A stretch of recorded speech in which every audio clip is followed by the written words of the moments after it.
Chapter 17. Bill Billings. And I'll no more a-rovin' with you, fair maid.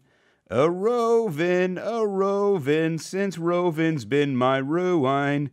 I'll go no more a-rovin' with you, fair maid. Capstan Shanty Chorus. At sunset, on the Queen of Asia's 20th day out of San Francisco, the low-lying islands of Molokai appeared off the port bow, scarcely distinguishable from the flat gray clouds which were always on the horizon. Then the semi-tropical darkness fell quickly and blotted it out. With shortened sail, the bark ran through the night before the prevailing northeasterly trades. The vessel sailed alone now, for the last of the albatrosses had deserted 24 hours before, and no land birds had come to meet her. Sometime during the night, a lone flying fish sailed over the bulwarks to meet its death on the deck. With the dawn, Oahu took shape off the starboard bow. First Cocoa Head and Makapu Point appeared, then the outline of a high and jagged range of volcanic mountains.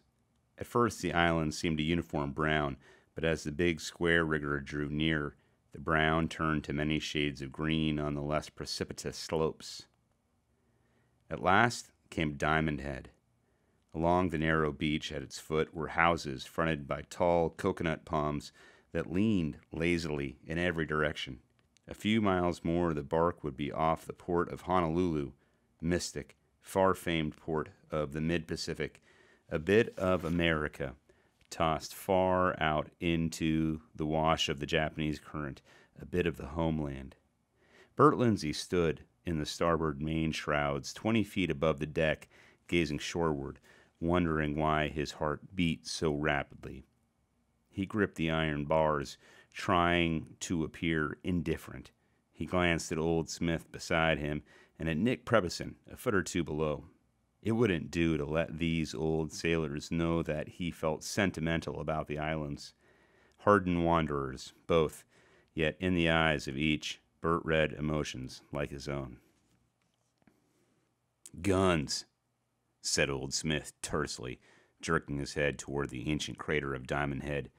"Big guns."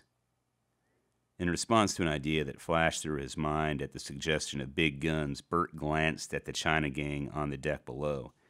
They still lined the bulwarks and covered the top of the lifeboats. They still stared at the soothing green of the lofty island, but their bubbling enthusiasm was gone. Instead of milling about, an ill-suppressed excitement, as in the days just past, were strangely quiet and subdued. Almost as one man, they stared at Diamond Head. Bert chuckled. They, too, had heard about the great fortifications with their invisible guns ready to hurl death far out into the ocean. What a remarkable change in the gang the mere presence of those guns made. Here, at last, was one thing they understood and respected: terrible brute force. "If you want guns, take a look at that," said Nick. Old Smith and the boy turned to look where Nick pointed. 4 smudges of dark smoke hovered over the blue eastern horizon. "Battleships?" Bert asked. "Destroyers," the sailor answered. Rounding Diamond Head, the bark came abreast of the beach of Waikiki. The shallow water off the beach was a luminous emerald green. The boy gazed, enraptured. But romantic and beautiful spot that it was, he found his glance wandering away from it repeatedly and back to the eastward, past Diamond Head, where the gray hulls of the 4 lean, rangy destroyers rose quickly over the horizon and bore down on the Queen of Asia. The tween-deckers saw the destroyers, too, and Bert watched with amusement while they turned mourners' faces from Diamond Head to the swift fighting ships. Dopey J was nowhere in sight, but Big Boy Johnson was leaning against the bulwarks, a few feet forward, and beside him was the small white boy who had attracted Bert's attention on previous occasions. In the faces of these two, as they gazed at the approaching destroyers and up toward the hidden fortifications, Bert read reverence and awe, but no fear and no disappointment. Now, while everyone's attention was drawn elsewhere, would be a good chance to talk to his black friend and the white boy, whose looks had asked for friendship. Bert climbed down the deck and walked close to them before he spoke. "Hello, big boy," he said. The massive black man and the small white boy turned quickly. With a jerk of his head, Bert motioned them to follow while he led the way into the passage through the main cabin and into the lazarette. A quick glance around assured him that the place was deserted. He seated his visitors on boxes, then dug into his suitcase and brought forth a handful of candy bars.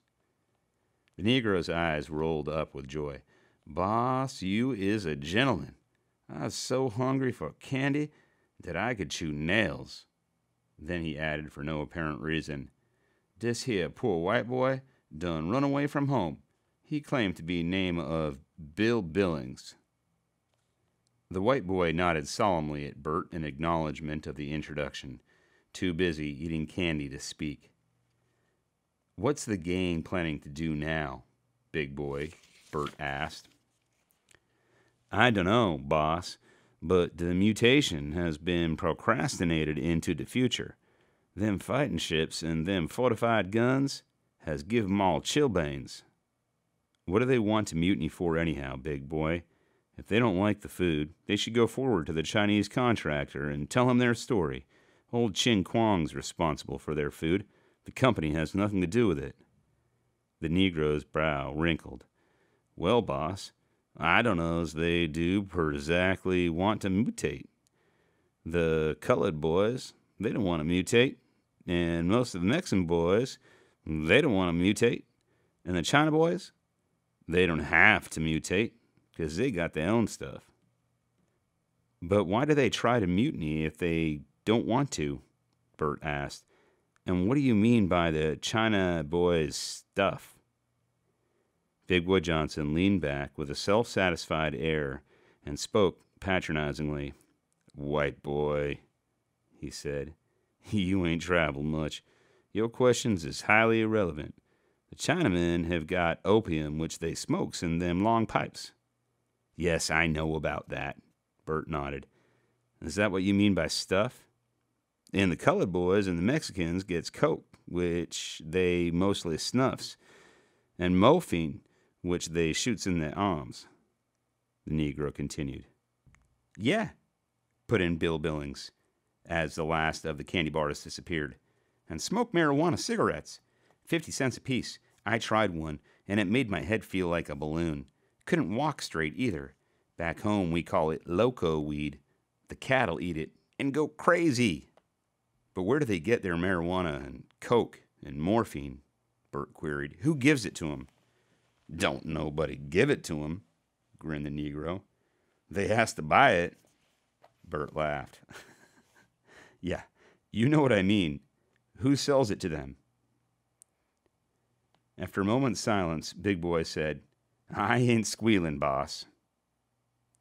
Bert looked at Bill Billings. A shake of the white boy's head was his only answer.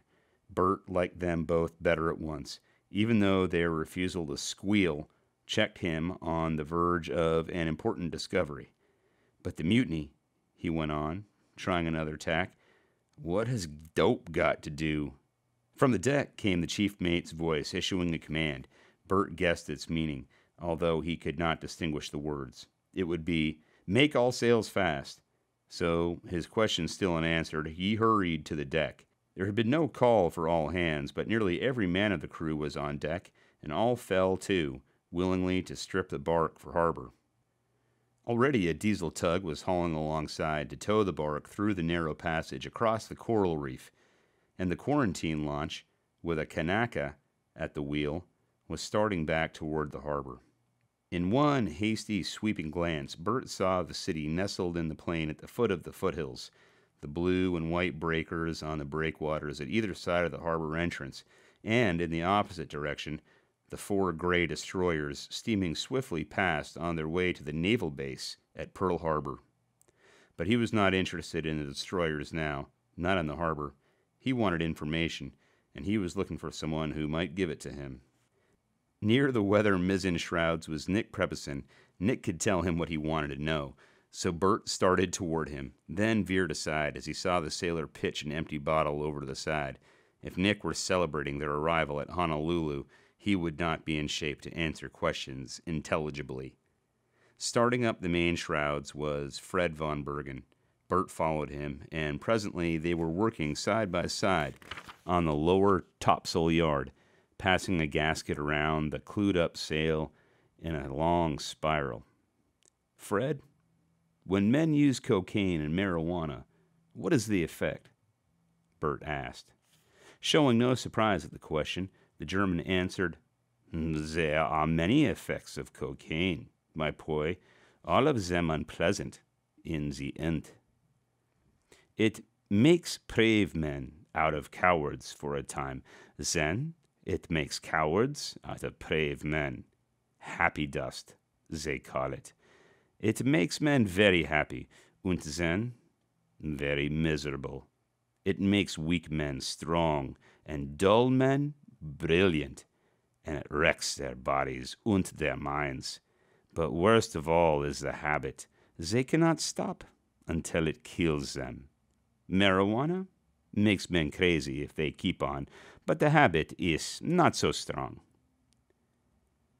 "And if a man uses cocaine, he cannot do without it?" "My boy, if a man is starving, what will he do to get food?" "Anything," Bert answered with conviction. "Anything, yes," said the German. "And a snowbird will do anything to get coke. If he does not get it, he will go insane. And that is worse than dying of hunger, my boy." Bert thought that over while he made the last turn of the gasket that brought them to the center of the yard. Then if one man had control of all the dope that 200 men used, he would have great power over them, wouldn't he? Bert was stating a conviction rather than asking a question. Von Bergen swung himself into the shrouds and began to climb farther up. "That man," he said, "would have 200 slaves."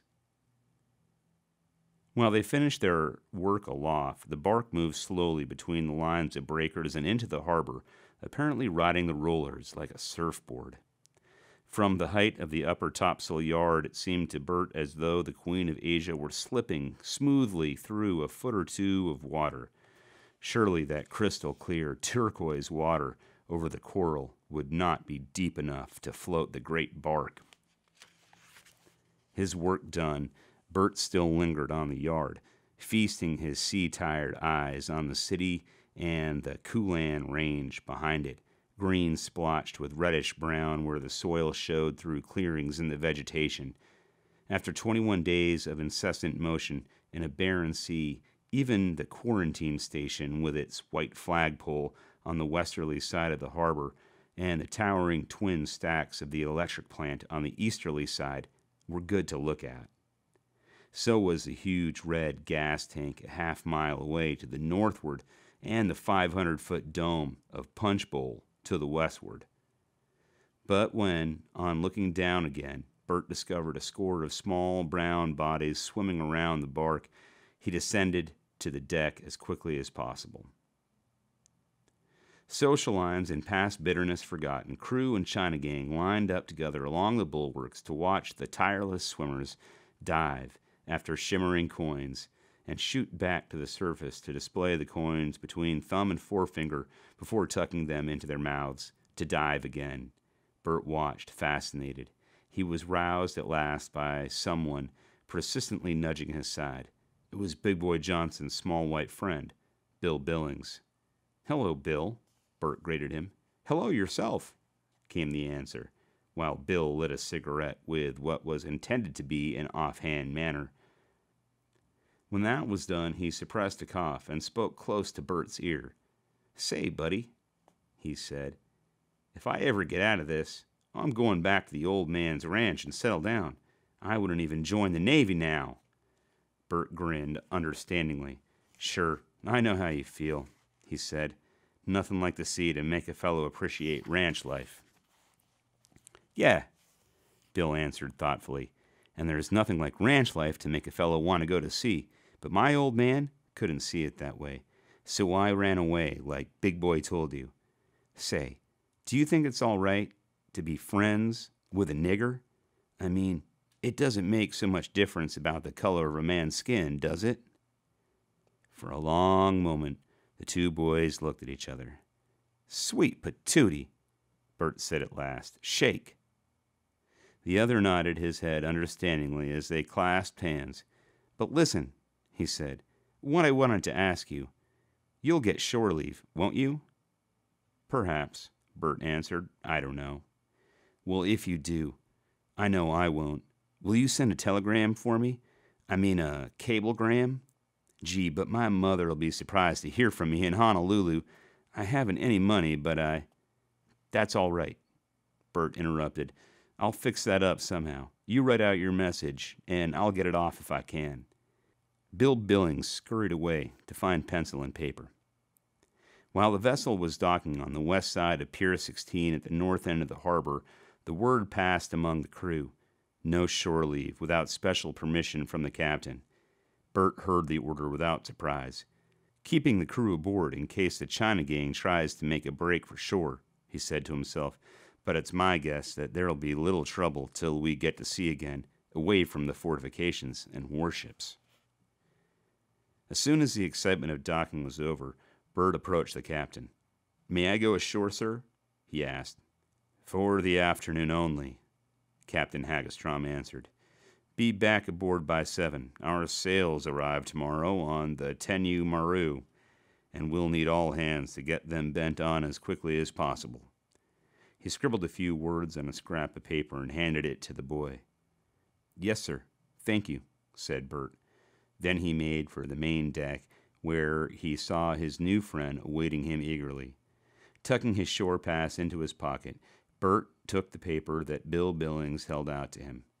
Read it, Bill said breathlessly, and see if it's all right. Bert took the paper and read. Mrs. W. N. Billings, Glendive, Montana. Dear Mother, I am well and in Honolulu on my way to Alaska. We had a terrible storm, and I thought we were going to sink, but we didn't. I will come home as soon as I can. Yours truly, Bill. Is it all right? Bill asked hopefully. Yes, Bert said, but it needs to be cut down a little bit for a cablegram. Would it be just as good this way? And with his friend's pencil, Bert altered the message till it read, Well, stop on the way to Alaska. Stop home next fall.